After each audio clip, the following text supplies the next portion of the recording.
Bueno, chicos, vamos con la última parte de este tema, que son las relaciones internacionales de cooperación e integración.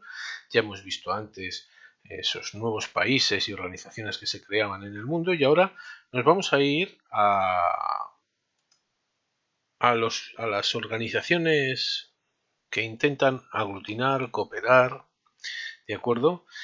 Obviamente a todo esto se llega gracias a tratados internacionales, ¿de acuerdo? Que son los acuerdos entre los diferentes estados. ¿De acuerdo? Pueden ser mundiales, como por ejemplo el acuerdo de la Declaración de Derechos Humanos, ¿de acuerdo?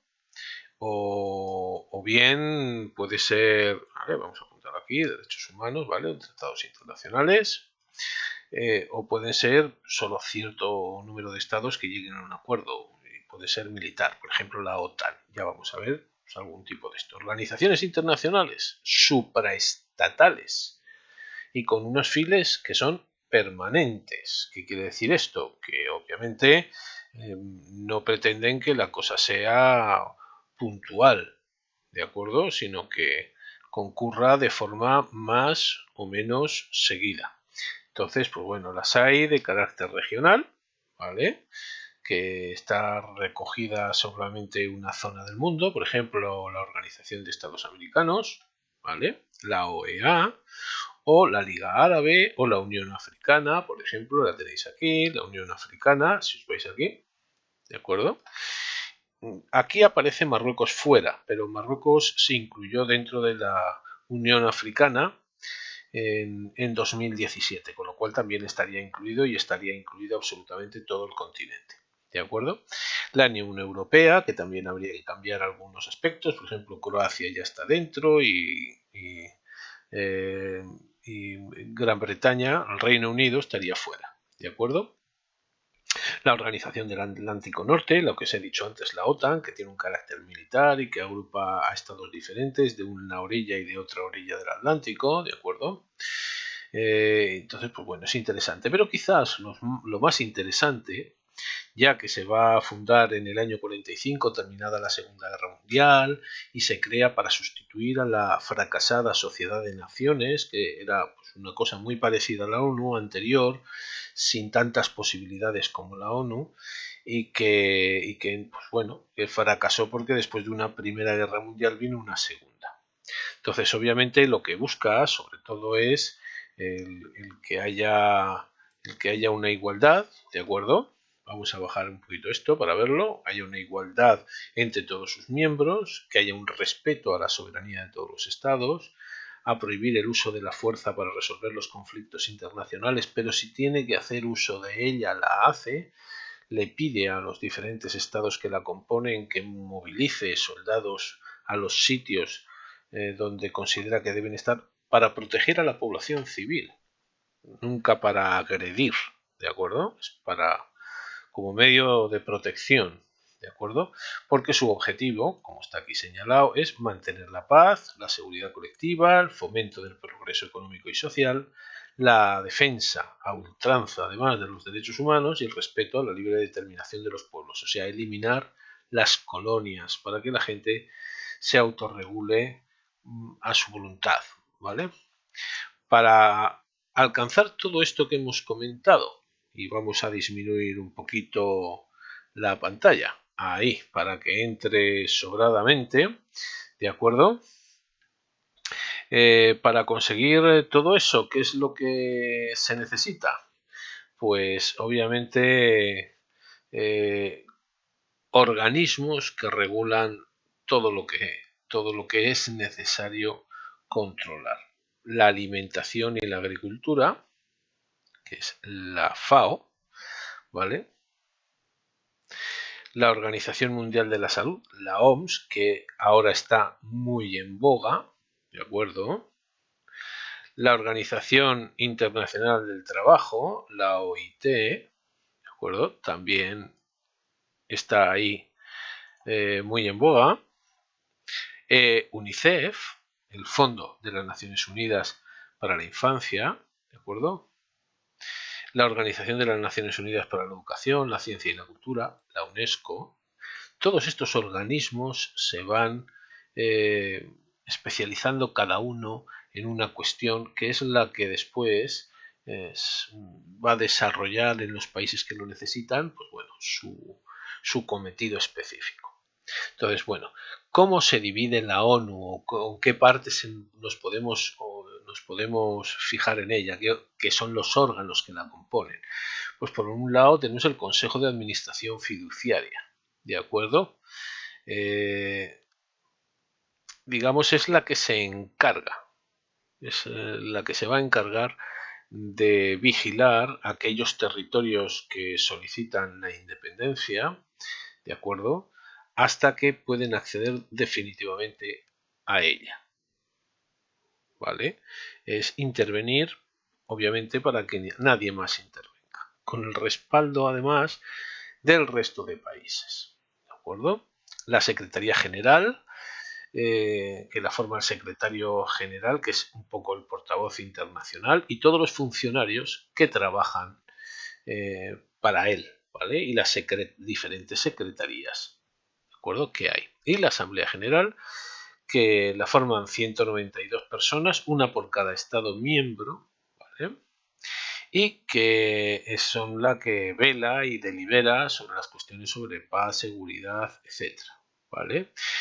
Y suele, como no establece leyes, la única ley son los derechos humanos, lo que va a establecer son recomendaciones, consejos, para entregar a los diferentes países o consejeros que se encuentran allí, ¿de acuerdo?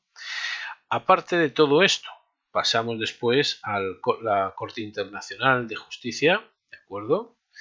Que se encuentra en La Haya, ¿vale? 15 magistrados elegidos por la Asamblea General y el Consejo de Seguridad, ¿vale? Son litigios entre los miembros, pero también pues, hombre, se establecen, se juzgan delitos contra los derechos humanos, etc. El Consejo Económico y Social, ¿de acuerdo? Esta es la parte económica, fundamentalmente, y de cooperación, de educación, de cultura, etc. Y el Consejo de Seguridad, en los que hay 5 miembros permanentes, que son los que ganaron la Segunda Guerra Mundial, y digamos que se han afincado en esa posición, como son Estados Unidos, el Reino Unido, Francia, China y Rusia, y después hay 10 miembros elegidos por la Asamblea General, ¿de acuerdo? 10 más, pero que van rotando y que incluso, pues bueno, estos 5 miembros con derecho a veto. ¿Qué quiere decir derecho a veto? Que cuando hay una votación, si establecen el derecho a veto, esa votación no llega a nada. ¿De acuerdo? Ese derecho a veto obviamente es una fórmula poco democrática, pero que establece que el poder lo tienen esos 5 países. Y después aquí tenemos, bueno, el Fondo Monetario Internacional, la Organización Mundial del Comercio, la Organización Mundial para la Agricultura y la Alimentación, yo qué sé, tenemos aquí la UNESCO, la Organización para la Educación, la Ciencia y la Cultura, o el Banco Mundial, ¿vale? Que tenemos muchos organismos de los cuales se encarga cada uno, obviamente, de alguna cosa. Entonces, pues bueno, alguna especialidad. Es como si esto fueran los ministerios, si lo queréis entender así. ¿Vale? Aquí podemos ver, si lo ampliamos un poquito, vamos a moverlo. ¿Vale? Las organizaciones internacionales de carácter político, ¿de acuerdo? Tenemos la Unión Europea, la Unión Africana, ¿vale? La Asociación Sudamericana para la Cooperación Regional, etc. ¿Vale? La Asociación del Sudeste Asiático, ¿de acuerdo? En la que, bueno, también participa Estados Unidos, ¿vale? Y pues bueno, casi todo. Aquí tenemos a la Federación Rusa con Bielorrusia. Como veis, hay muchas organizaciones. Aquí hay unas poquitas que son de carácter supranacional y que son visibles en el mapa mundial, y es lo que quizá nos interesa. Cada una tiene sus objetivos específicos y por lo tanto, pues bueno, como podéis ver, pues esto es un ejemplo más, ¿de acuerdo? Lo interesante, la ONU, ¿de acuerdo? Y los organismos. Si os pongo que es la FAO en una pregunta de tipo test, ¿Qué organismo se encarga de la agricultura y la alimentación en la ONU? Pues la FAO. ¿De acuerdo? Ya sé que hay otras siglas un poco más complicadas, pero bueno, la FAO, el FMI, el BM, la UNESCO, ¿de acuerdo? O UNICEF, ¿de acuerdo? Para la infancia. Estas son cositas que sí que tenéis que conocer, que de hecho os suenan porque suenan en los telediarios y generalmente es información que circula entre la gente.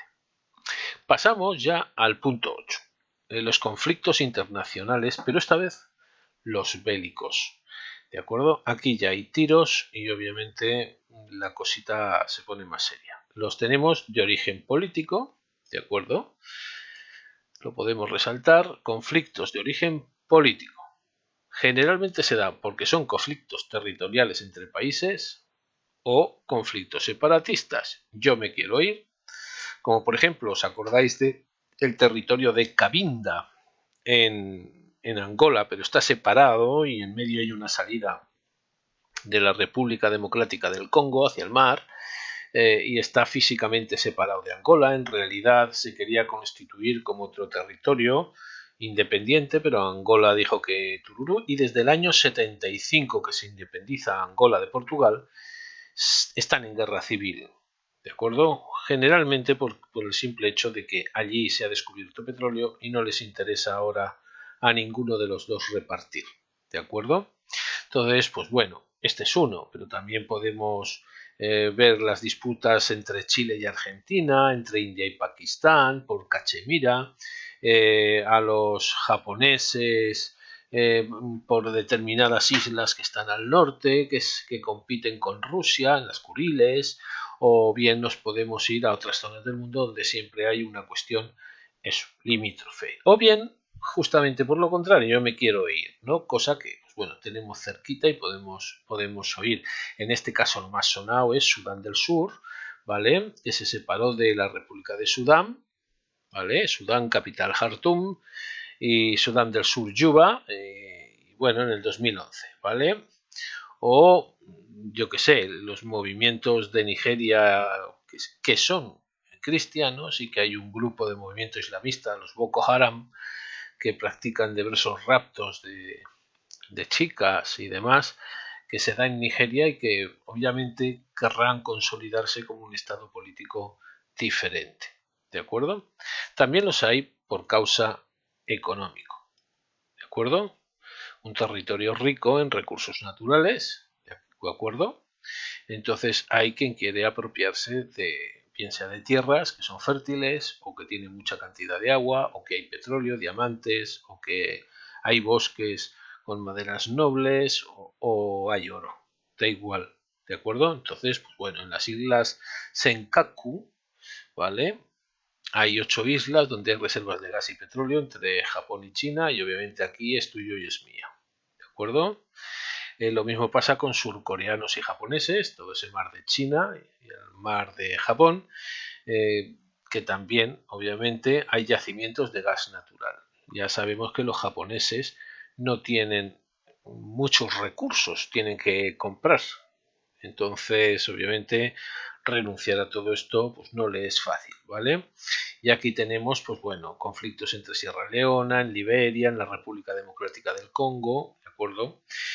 Son países ricos con coltán, que es con lo que la tierra es una tierra, un mineral con el cual se hacen la mayoría de los componentes para telefonía móvil y las tecnologías, o bien cobre, o cobalto, oro, diamantes, y obviamente, sobre todo en África, es donde se van a suscitar toda esta serie de conflictos, ¿vale? Es un continente lleno de guerras locales por obtener cierto poder. También donde lo podemos ver, pues bueno, los hay en Colombia, pero son internos, o los ha habido hasta hace poco, sobre todo con guerrillas, cierto tipo de guerrillas, que debajo del interés político puede que haya uno económico mucho mayor, o porque haya obviamente tráfico de drogas y se haya creado un grupo bélico que defiende sus intereses a tiros, ¿vale? Los cárteles famosos, o bien nos vamos a otras zonas del mundo donde se dan esos problemas pues por razones de intento de separatismo, como por ejemplo,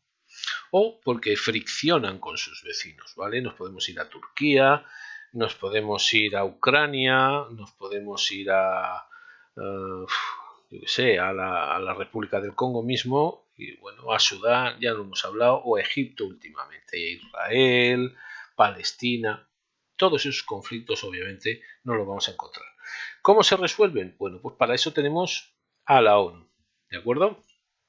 Que es la que se encarga de mediar, ¿vale? Para que las cosas no vayan más allá. Y además, pues bueno, llegar a acuerdos bilaterales entre los países o elevarlos a la Corte Internacional de Justicia de La Haya, que está en Holanda, ¿vale? Que es la que se va a encargar de intentar dirimir todo esto. Intentar evitar que esto, ¿vale?, vaya más allá. Hay permanentemente, por si no lo sabéis, alrededor de 20 guerras constantes en el mundo.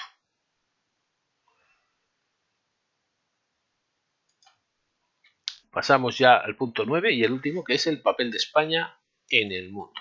Bueno, nosotros pertenecemos a la Unión Europea, estamos a la cabeza de los países más avanzados en el mundo, podemos gozar de una buena posición en ese sentido y bueno, eso mismo nos obliga también a desarrollar un papel importante en la esfera política mundial. Obviamente no para conquistar territorios ni para decantarnos como una superpotencia, pero nuestra tradición con todo Iberoamérica, que son las 3/4 partes de un continente, aunque en el mapa parezca, aquí en el mapa lo podéis ver en rosa, que pone en América Latina, bueno, Iberoamérica, Hispanoamérica, América Latina. Es diferente la terminología, ¿de acuerdo? América Latina englobaría también a territorios que han estado bajo control francés, ¿de acuerdo? Iberoamérica engloba territorios que han estado bajo control portugués e Hispanoamérica es territorios que han estado controlados por España únicamente. Entonces, pues bueno, llamémoslo Latinoamérica. Obviamente la cultura española ha estado desplegada en este continente. Si lo pudiéramos, digamos, esta proyección no es la más oportuna, ya que obviamente Sudamérica es inmensa, de acuerdo, ya que aparece más pequeñita. Veríamos como obviamente las 3/4 partes del continente, pues bueno, tienen una tradición española y nosotros estamos unidos, ya no solamente por cultura, sino por familia, directamente con todo este continente. De acuerdo, a su vez también estamos unidos con Europa y con el entorno mediterráneo y el norte de África. También hablaríamos de Filipinas aquí, con lo cual tenemos un papel que puede ser muy interesante y que tenemos que desarrollar. ¿De acuerdo? Son las relaciones exteriores entre Europa, el Mediterráneo, el norte de África, el Atlántico, ¿vale?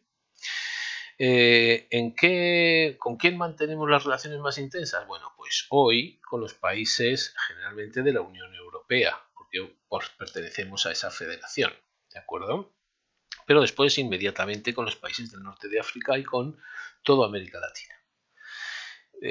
Con la globalización, lo que se ha pretendido es abrir a España hacia ámbitos mundiales, ¿de acuerdo? Hacia los países emergentes, que además alguno de ellos nos toca muy directamente, con Próximo Oriente, ¿de acuerdo? Y con Estados Unidos. En realidad mantenemos relaciones diplomáticas con todos los países, ¿vale? E intentamos intensificar las relaciones económicas y culturales con todos ellos, sobre todo porque el español es una lengua con gran proyección internacional, ya no por nosotros, que somos un pequeño país, sino por toda la comunidad que lo habla. ¿De acuerdo? Entonces, pues bueno, estamos fomentando una diplomacia económica para incrementar las exportaciones, nuestras exportaciones, para difundir nuestra riqueza cultural, porque además eso nos aporta riqueza económica, ¿de acuerdo? Y después la generalización de la utilización de las TICs y que sea el español una lengua vehicular en el mundo digital, ¿de acuerdo? Militarmente, si nos vamos a la presencia internacional de España, ¿vale? Militarmente estamos en la OTAN desde el 82, ¿de acuerdo? la organización del Tratado del Atlántico Norte con una multitud de países a esta orilla y a esta orilla del Atlántico. ¿De acuerdo? También en países centroeuropeos que también pertenecen a la OTAN. ¿De acuerdo? Obviamente ingresamos en la ONU en el 55, ¿de acuerdo? De la mano de Estados Unidos, y pertenecemos a la OCDE, la Organización para la Cooperación y el Desarrollo Económicos. Tenemos múltiples embajadas, hay acuerdos internacionales relacionados con el desarme, los derechos humanos y el desarrollo sostenible, e impulsamos una cooperación en el exterior.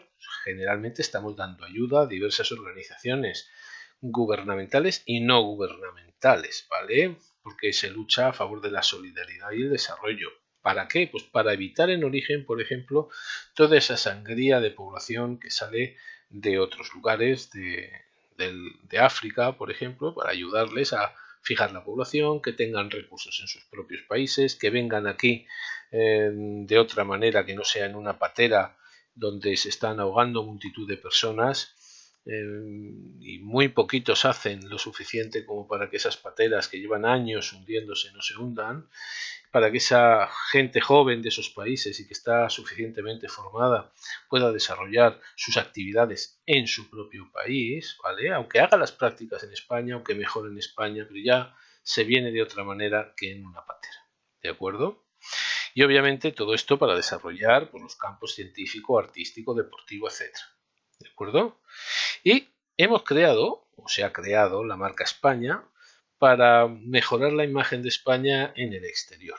¿De acuerdo? Aunque tenemos siempre una visión interior bastante pesimista y muy negativa de nosotros mismos, lo que es cierto es que desde la política, la economía, la moda, el deporte, la cultura, hay hitos importantes y personas importantes, empresas importantes que se han destacado en el panorama, en su propio panorama de actuación en todo el mundo. O sea, no es gratis el que empresas españolas hayan ampliado y mejorado el canal de Panamá, no es gratuito que tengamos unos ingenieros que salen a cualquier parte del mundo a realizar las obras más dificultosas, lo cual indica que obviamente tenemos gente sobradamente preparada y con empresas capaces de abordar los retos más difíciles.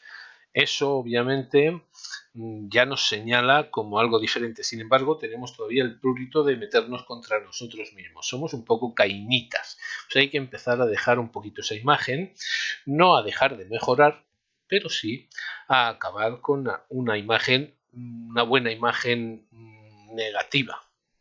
¿De acuerdo? Y con esto terminamos y pasamos directamente a los ejercicios finales. Aquí los tenéis, ¿vale? De la 1 a la 6 la vais a hacer todas y después veremos, ¿vale? Estas 5 actividades de la ONU. ¿De acuerdo? Con lo cual tenéis 6 y 5-11. Intentaré ponerosla como práctica directamente en el Classroom para que no tengáis que escribir a mano o escribir a ordenador las preguntas para después mandármelas y demás. Yo lo dejaré preparado, ¿vale? No se os ocurra hacerlas para que todo sea mucho más rápido y más cómodo. ¿De acuerdo? Bueno, pues con esta explicación hemos terminado el tema 8.